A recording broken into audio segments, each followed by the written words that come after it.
Buenas noches. Me alegra poder verlos aquí hoy. Estamos acompañando diferentes lugares y también estudiando la Biblia de una manera especial. Felicitaciones por haber elegido estar aquí, teniendo las diversas opciones hoy de poder estar en cualquier otro lugar, mas hoy decidieron estar aquí. Y la razón es muy simple. Antes de que nosotros visitemos la casa donde se adora a Dios, Dios primero visita nuestra casa. Y nosotros estamos aquí ya por un milagro. Y es que Dios ya comenzó a trabajar en nuestro corazón. Vamos a hacer una oración. Oramos. Gracias, Señor, por darnos este privilegio enorme de poder estar aquí en este lugar. Aquí te adoramos, unimos nuestras voces, cantamos, hablamos contigo. Mas en medio del ajetreo de nuestra vida, hacemos pausas para poder oír tu voz. Y en esta tarde hay tantas personas aquí reunidos en este templo para poder expresar gratitud, como también el mayor deseo que hay en nuestro corazón. Gracias porque tú nos buscas, tú siempre vas hasta donde nosotros estamos y tú nos traes para un lugar como este, propiciando un encuentro extraordinario contigo. Gracias por las decisiones que esta noche se tomarán. Gracias por las cientos de personas que nos están acompañando desde una plataforma virtual, desde una red social. Aquellos que están en YouTube, aquellos que están en Facebook, aquellos que escuchan por cualquier medio. Que tu palabra, como siempre, pueda llegar al corazón, pueda tocar las fibras más íntimas de nuestra vida, pueda poder llenarnos de luz, de esperanza, de consuelo, de fortaleza, pero sobre todo, que la salvación hoy pueda ser ofrecida y pueda ser aceptada por todos nosotros. Por eso colocamos nuestra vida a tu disposición. Así como tu palabra hoy está en nuestras manos, queremos que puedas colocarlo en nuestro corazón y pueda traer vida, pueda traer gozo, alegría, pueda llenar nuestro vacío, curar nuestras heridas, responder nuestras inquietudes.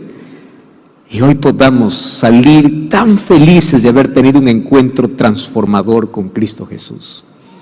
Que tu Santo Espíritu toque nuestro corazón y podamos oír de manera clara y nítida tu voz.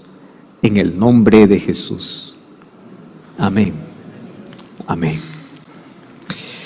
Yo quiero saludar en este momento a todos aquellos que nos están acompañando desde casa y en diferentes países.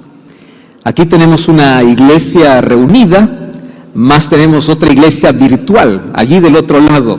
Lo que nos separa no son kilómetros, es apenas una pantalla. Y aunque esta pantalla puede ser fría, es también el instrumento que Dios usa para poder tocar muchos corazones. Durante estos días aquí estoy escuchando lindas historias de personas que fueron alcanzadas por estos medios de comunicación. Y doy gracias a Dios porque Dios reservó para este tiempo del fin estos medios que puedan llevar el mensaje cruzando cientos de fronteras, viajando miles de kilómetros, y de pronto en un instante aparecemos dentro de casa sin tocar la puerta. Y el Evangelio es esparcido, y el Evangelio trae vida y trae decisiones. Así que felicitaciones a ti por estar allí, primero participando en un grupo pequeño. Toda la asociación aquí en Chile tiene ese plan de poder, durante estos días, mientras nos reunimos en un lugar, estar en otros lugares en grupos pequeños. Y si tú tomas la decisión hoy por el Señor, pues gloria a Dios por eso, hemos estado orando por ti. Y si tú estás, no en un grupo pequeño, sino estás en casa, estás viendo o escuchando desde tu automóvil, desde el hospital, desde tu cuarto, desde el lugar donde estés, no solamente eres bienvenido, sino que también estás invitado para que te quedes aquí porque Dios tiene una palabra especial para ti. Muy bien, ha llegado el momento entonces de poder hoy abrir una vez más la Biblia y poder permitir que Dios pueda hablar como siempre a nuestro corazón. ¿Saben ustedes cuál es el mayor milagro que los seres humanos esperan? Los seres humanos esperan milagros de acuerdo a su perspectiva y al concepto de milagros. Nos encanta hablar de milagros, pero creemos que los milagros solamente se limitan a curación. Y yo creo que los mayores milagros que todos esperamos tienen que ver con el milagro de ser curados.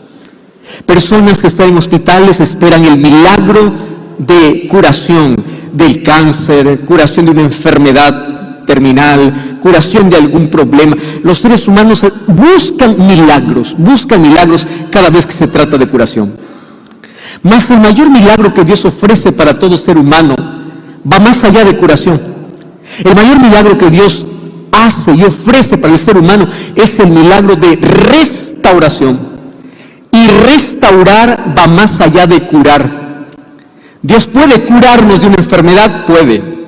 Pero Dios no solamente quiere curarnos, Dios quiere restaurarnos. La restauración va más allá de la curación física. La restauración va con la plenitud, con la esperanza, con el sentido. La restauración tiene que ver con el cambio interior. El mayor milagro tiene que ver con el cambio de mente. Hay cirugías para todo. Cirugías para poder quitar ciertos problemas físicos. Incluso hay cirugías para poder ayudar al corazón cuando este está funcionando mal. Mas no existe una cirugía para cambiar de mente. Esa cirugía es divina y Dios lo puede hacer. Y a mí me encanta ver que en la Biblia a Dios le encanta escribir los mejores guiones. Y cuando hablo de guiones estoy hablando un poquito aquí de comunicación. Ustedes pueden ver, aquellos que ven los diversos programas de televisión o de radio, detrás de cada programa hay un guión, hay una estructura, hay gente trabajando. Porque uno solamente ve la pantalla, pero detrás hay un trabajo arduo. Ese trabajo previo es invisible. Tú apenas puedes ver a quien presenta, tú apenas puedes ver a aquello que está delante de tu vista por ver una pantalla. Pero detrás hay tantas cosas y esfuerzo y trabajo, inversión y recursos y gente. Ahora quiero que entiendas algo. Cuando Dios escribe guiones, aparentemente no aparece en escena de manera tan visible. Apenas aparece en la pantalla la historia de vida transformada. Pero detrás de cada historia hay un milagro. El milagro de restauración. Y detrás de cada milagro hay un guión estructurado por Dios, paso a paso. Desde el momento que tú vienes a la existencia, Dios ya escribió algunas líneas importantes para ti. Lamentablemente, el ser humano siempre intenta huir del plan de Dios, escapar de Dios, viviendo su propia vida. Y aquel guión perfecto que Dios tiene para nuestra vida puede ser desviado, distorsionado. Pero una de las cosas que me encanta ver es que Dios no desiste. Dios quiere cumplir su plan. Dios quiere cumplir su propósito. Dios quiere escribir el guión. Pero a veces nosotros queremos quitar a Dios de ser el protagonista de nuestra historia y le decimos así: Señor, deja de escribir el guión de mi vida y déjame yo escribir mi propio guión. Y cuando nosotros comenzamos a escribir nuestro guión de vida, siempre termina en fracaso, en dolor, en muerte, en destrucción. Pero ahí aparece una vez más Dios y dice: déjame reescribir tu historia. Y saben, hoy quiero analizar con ustedes el guión perfecto, un guión perfecto de una historia que jamás alguien podría imaginar que habría de acontecer. Y hoy quiero que juntos podamos ir para poder entender 6 puntos de un guión de Dios. El guión de una historia, de un milagro, de una vida. Y ese guión puede ser escrito también en tu vida. Vamos a la Biblia, al libro de Hechos, capítulo 9. Hechos, capítulo 9. A la verdad, Hechos 9 da como para hacer una serie especial de unas 2 semanas, analizando versículo por versículo, viendo los detalles de un Dios que prepara siempre encuentros. A mí me gusta ver de que Dios prepara, propicia encuentros transformadores. Cuando quiso cambiar la vida de la samaritana, fue hasta el pozo de Jacob, porque sabía que al mediodía esa mujer vendría. Y cuando quiso cambiar la vida del hombre más imposible que se convirtió en el enemigo del cristianismo, Dios escribió un guión diferente. Por eso es que a mí me encanta escuchar las historias de conversión, porque ninguna historia se repite.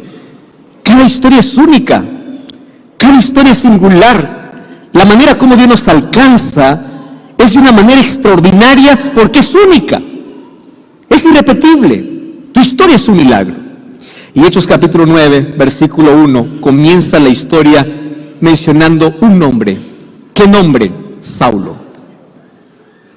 Dice así: respirando amenazas y muerte contra los discípulos del Señor, vino al sumo sacerdote y le pidió cartas para las sinagogas de Damasco, a fin de que si hallase a algunos hombres o mujeres de este camino, los trajese presos a Jerusalén.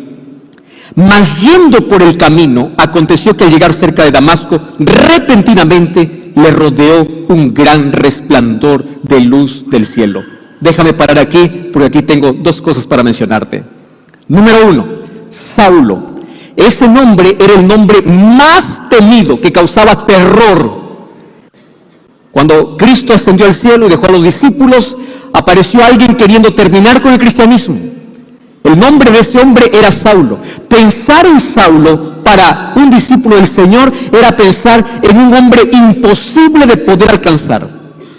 ¿Alguna vez tú ya pensaste, al mirar a una persona y pensaste así: yo creo que todos se pueden convertir menos él? Puede ser a veces el esposo, a veces la esposa, puede ser a veces un familiar, porque es la persona más dura que nosotros conocemos. Mas yo aprendí una cosa: Dios no conoce imposibilidades. Dios no conoce imposibilidades. Y la persona más dura puede finalmente ser la persona más entregada, porque cuando Dios escribe una historia, siempre va a comenzar por lo más complicado, por lo más difícil. Y aquí está Saulo. Y me encanta porque comienza mencionando el nombre y la razón de su vida. Préstame atención. Tu nombre tiene una razón por el cual vives. Entonces la primera pregunta que quiero hacerte en esta tarde es: ¿qué respiras? Tú puedes decir: pastor, yo respiro aire. No estoy hablando de esa respiración física. Cuando te pregunto qué respiras, te estoy preguntando: ¿qué es lo que te hace sentir vivo? Uno respira para vivir. ¿Qué respiras? ¿Cuál es el foco? ¿Cuál es la motivación? ¿Cuál es el motor de la vida? ¿Qué cosa hace latir tu corazón todos los días para poder levantarte y decir: ese es el propósito, eso es lo que quiero para mi vida? Lamentablemente, las personas hoy no respiran vida, sino respiran muerte. Cada día se despiertan miles de personas, no respirando amor, sino respirando odio, respirando rencor, respirando amenazas. Esa era la historia de Saulo. Saulo tenía una razón por la cual él creía estar vivo, y la razón era: yo necesito acabar con todo cristiano. A esos cristianos no se los llamaba cristianos, porque ese nombre lo reciben recién en Antioquía.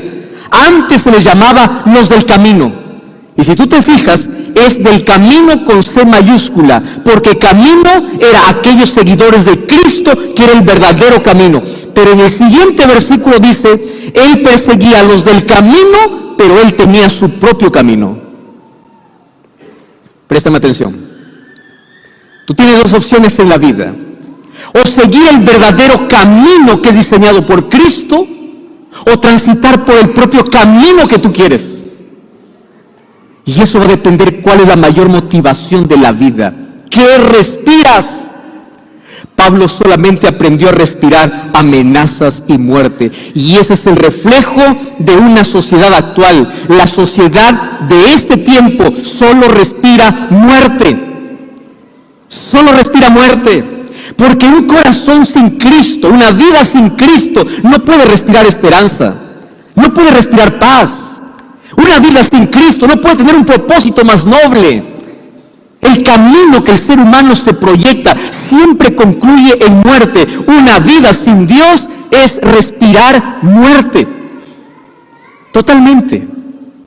Y ahí está Saulo, respirando solo amenazas y muerte. Y él tenía un plan. Y el propósito de su vida era: yo necesito acabar con todos los cristianos, y para eso necesito de poder.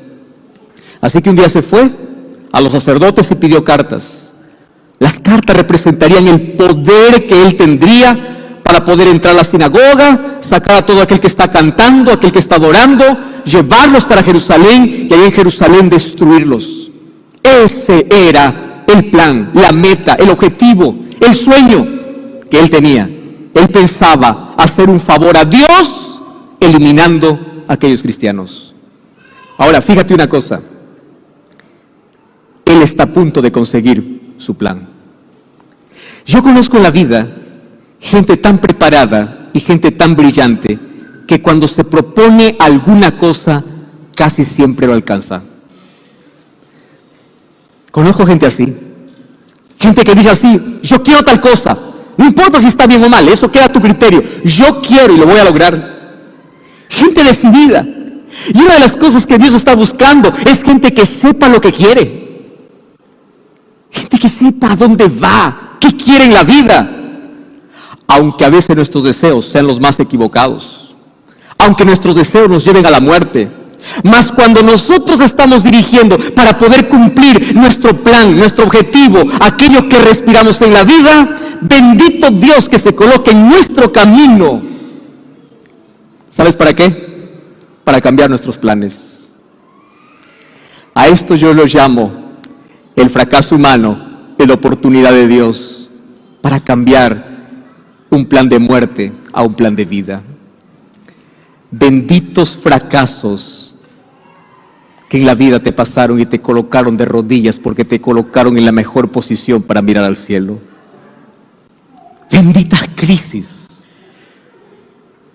que nos hacen detener en el camino para poder tener un encuentro con Dios. Yo no quiero que tú te molestes cuando algún momento hay un plan en tu vida y parece que ese plan fracasa. Estás a punto de casarte y de pronto descubres un día antes de casar, todas las tarjetas están invitadas o están distribuidas, la gente está invitada y tú descubres que ese plan fracasó. No llores, agradece, puede ser la oportunidad que Dios tiene para poder mostrarte un mejor camino. No te desesperes cuando tu negocio, cuando esté en el mayor auge, quiebra, cae, fracasas. No te desesperes, solo apenas tienes que confiar. A veces Dios aparece en nuestro camino frustrando nuestro plan. Y no lo entendemos. Será porque es la única manera y el único lenguaje que los seres humanos hemos aprendido. En el dolor, aprender a escuchar y a poder ver que Dios tiene un plan mayor para nuestra vida. Benditos fracasos. Quiero que entiendas una cosa. Pablo decidió y dijo: yo necesito acabar con el cristianismo, tengo las cartas, tengo el poder, tengo la estrategia, tengo los militares, tengo todo. Vamos para allá. ¿Tú sabes cuántos días caminó de Jerusalén para Damasco? 6 días. El lugar era inhóspito. Yo estuve en Israel hace algunos años atrás grabando un proyecto del santuario en un formato DVD. Recorrí muchas tierras bíblicas.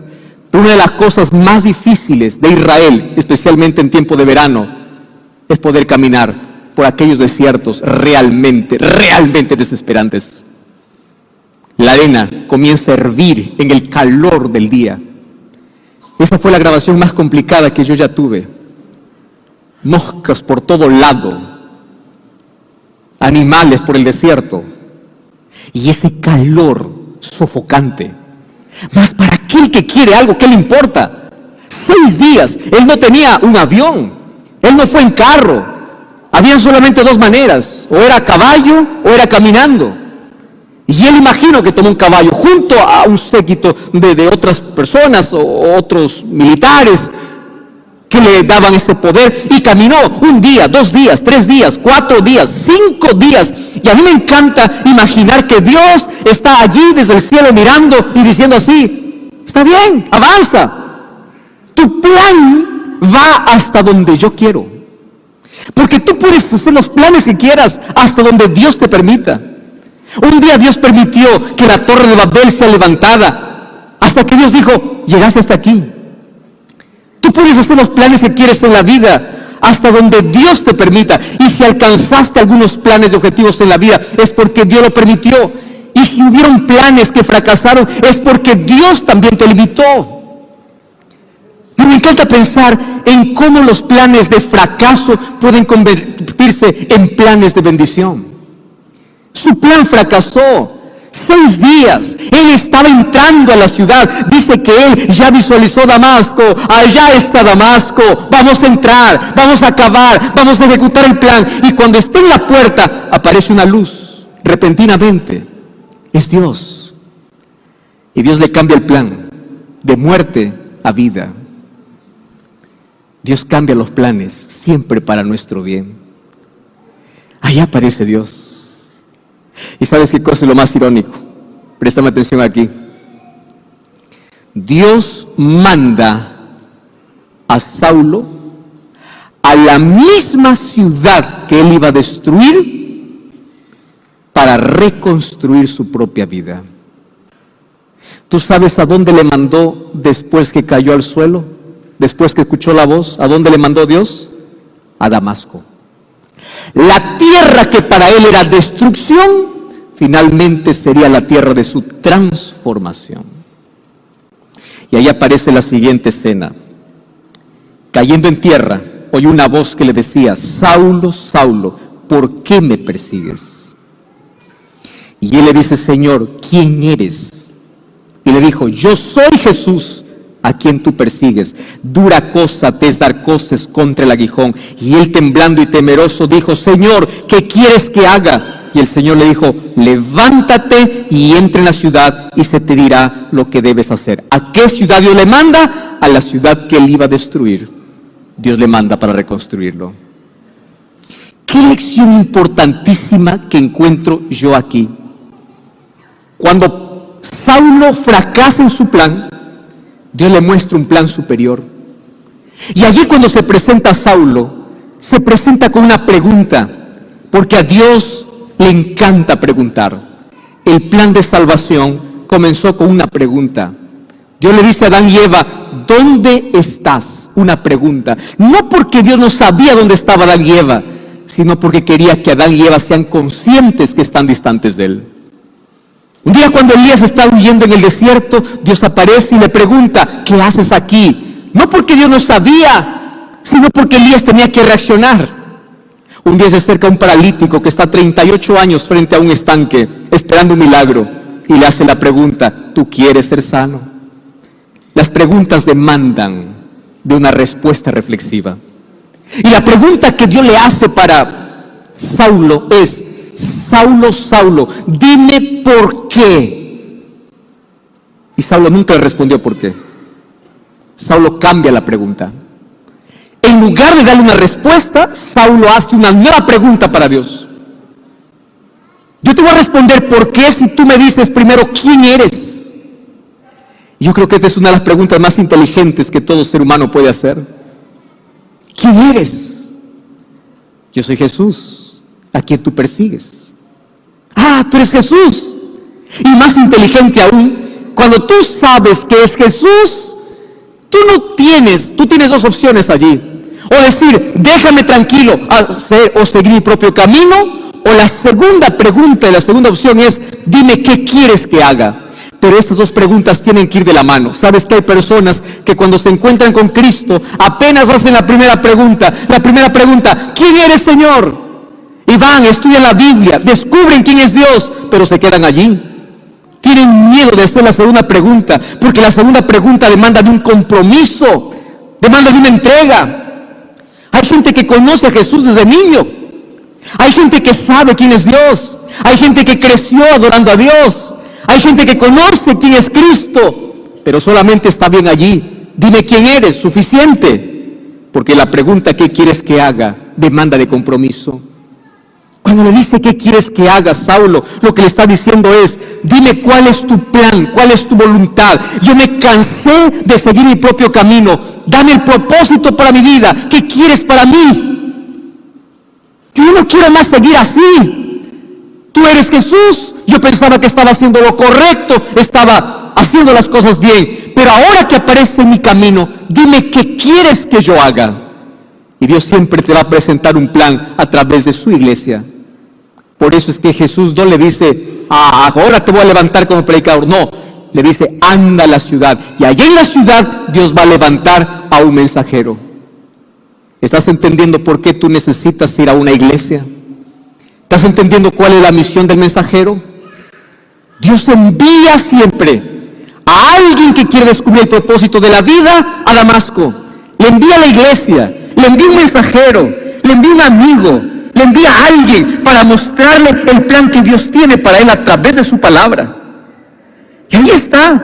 ¿Qué quieres que haga? Quiero someterme a tus planes. Yo quiero vivir para ti. Y una de las cosas que Dios dice a Saulo es lo siguiente: dura cosa te es dar coces contra el aguijón. ¿Sabes qué cosa quiere decir esta expresión? Querido Saulo, dura cosa es continuar con tu plan.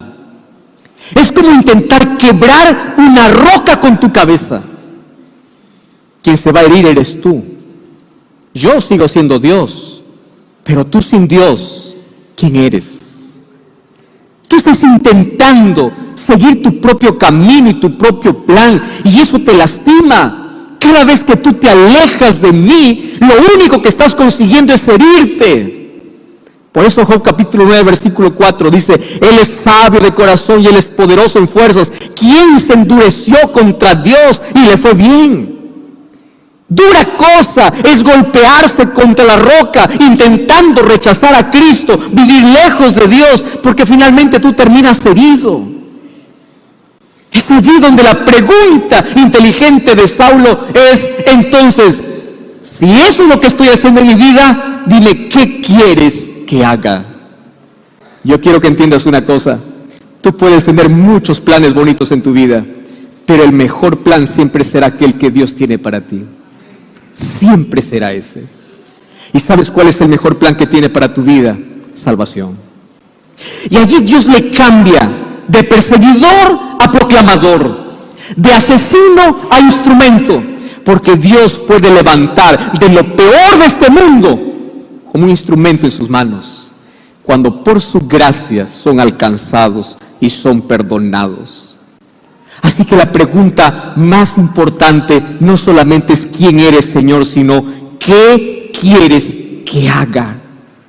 ¿Qué quieres que haga? ¿Cuál es el propósito que tienes para mi vida? Y el texto continúa, versículo 10. Había entonces en Damasco un discípulo llamado Ananías. Cómo me encantan los Ananías. Los Ananías son las personas que Dios levanta siempre para hablar a los Pablos o a los Saulos. ¿Quién es un Ananías? El Señor le dijo así en visión, Ananías, él respondió, heme aquí, Señor. Levántate y ve a la calle que se llama derecha. Busque en la casa de Judas a uno llamado Saulo de Tarso. Él está orando. Ha visto en visión a un hombre llamado Ananías que entra, le pone las manos encima para que recobre la vista. Y Ananías respondió, Señor, yo ya escuché muchas cosas acerca de este hombre. Cuántos males ha hecho allá en Jerusalén. Tiene autoridad para poder prender a los que invocan tu nombre. Y el Señor le dijo, anda, porque instrumento escogido me es este para llevar mi nombre en presencia de los gentiles y de reyes y de los hijos de Israel. Préstame atención que acá hay un asunto interesante. Dios va a un siervo suyo. Le dice a Ananías, quiero que te levantes y vayas para allá, porque hay alguien esperándote, y ese alguien se llama Saulo. Yo imagino a Ananías cuando recibió la orden, anda para Saulo, pensar así, yo no sé si esto es real, Dios no me está hablando. O, ¿me está entregando para ser muerto? ¿O no sabe quién es Saulo? Porque aquí intenta corregir incluso a Dios y le dice, Señor, ¿tú estás hablando del mismo Saulo que yo conozco? ¿De ese mismo que persigue a los cristianos? De ese, sí, a ese yo te mando. ¿Y sabes por qué Dios le estaba enviando al hombre más imposible y más duro para ellos? Porque hay una cosa que todos tenemos que entender. Antes que Dios nos mande a predicar, Dios ya fue adelante con su Santo Espíritu. Antes que podamos compartir la palabra a alguien, el Espíritu Santo ya lo visitó. ¿Cómo me encantan escuchar aquellas historias de conversión? Hace un mes atrás yo recibí un mensaje ahí en Instagram, una muchacha de 22 años de edad. Pastor, me contaba ella parte de su historia: fracaso, aborto, decepción, 3 veces le fueron infiel. Llegó un tiempo en la vida, a sus 22 años, que pensó: yo no sirvo para nada, yo ya no quiero más vivir. Un día entró en un cuadro depresivo, fue para el psiquiatra le medicó. Los medicamentos no estaban funcionando bien, probablemente ella no seguía todas las indicaciones, hasta que un día ella decidió quitarse la vida. Eran 2 de la mañana. El día siguiente, al día anterior, había comprado veneno para ratas. Ese sobre amarillo lo había colocado justamente allí en la gaveta de la cama donde ella estaba. Y durante 1 o 2 días estuvo allí y no tenía el valor, no tenía el coraje, hasta que un día el dolor era tanto que quería arrancar ese dolor y dijo: yo ya no aguanto más, yo quiero morir.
Así que ella planificó su muerte.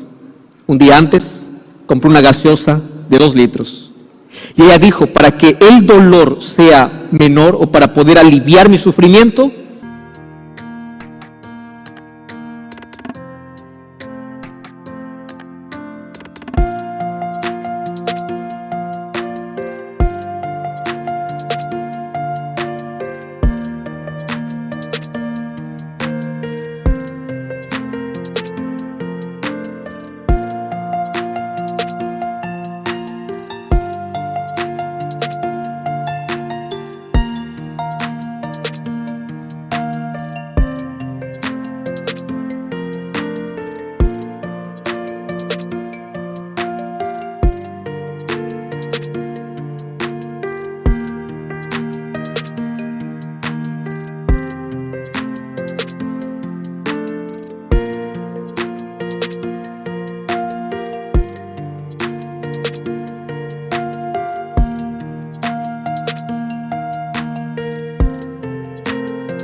yo voy a colocar este veneno en esta gaseosa.